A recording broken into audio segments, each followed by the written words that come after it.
Well, we've been talking a little bit about the history. I think that there's a lot that folks don't know about some of the specifics about what goes on at the grounds. I wonder if there's something that you feel like people ought to know about what the grounds beliefs are about, what some of the practices are.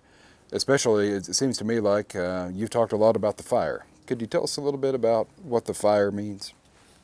Fire at a ceremonial ground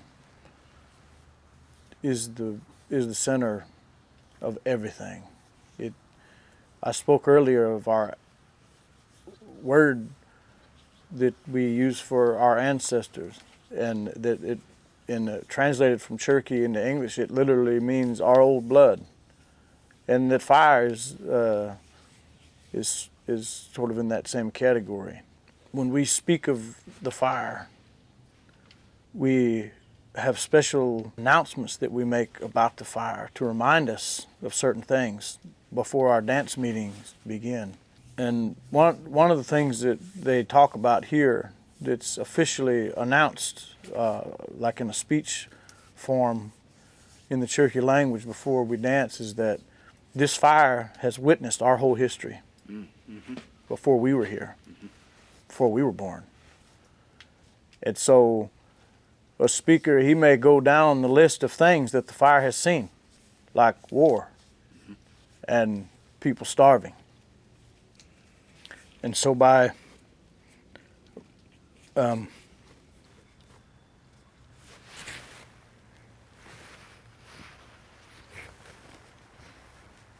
give me a sec. Sure. Yeah, sometimes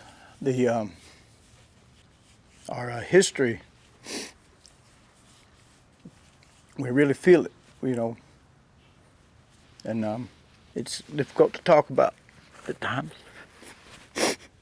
I'm sorry. No, don't be. It's not.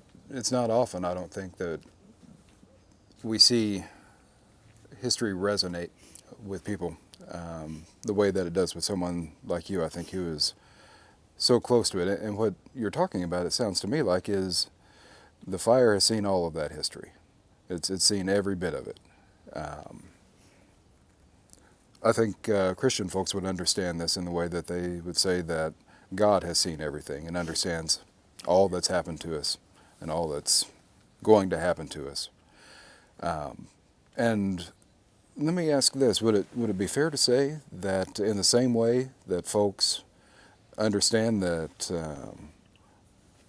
or Christian folks would understand that God is there to help heal, that the fire, even as it's seen all of the bad that's happened before, has also been a source of strength for folks like you who are carrying it all?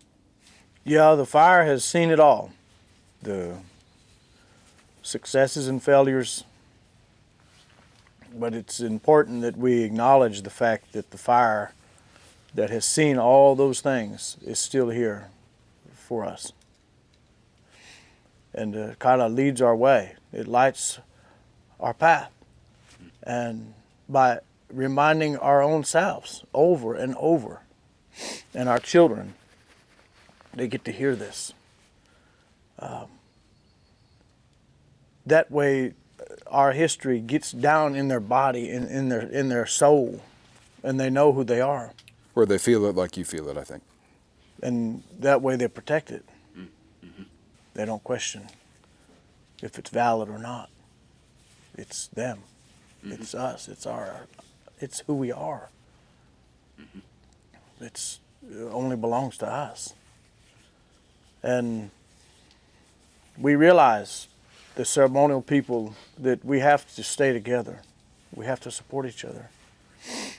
And if we don't come together and continue to assemble at our respective fireplaces, square grounds, stomp grounds, and continue to follow our rules and our regulations, that we will die as individuals.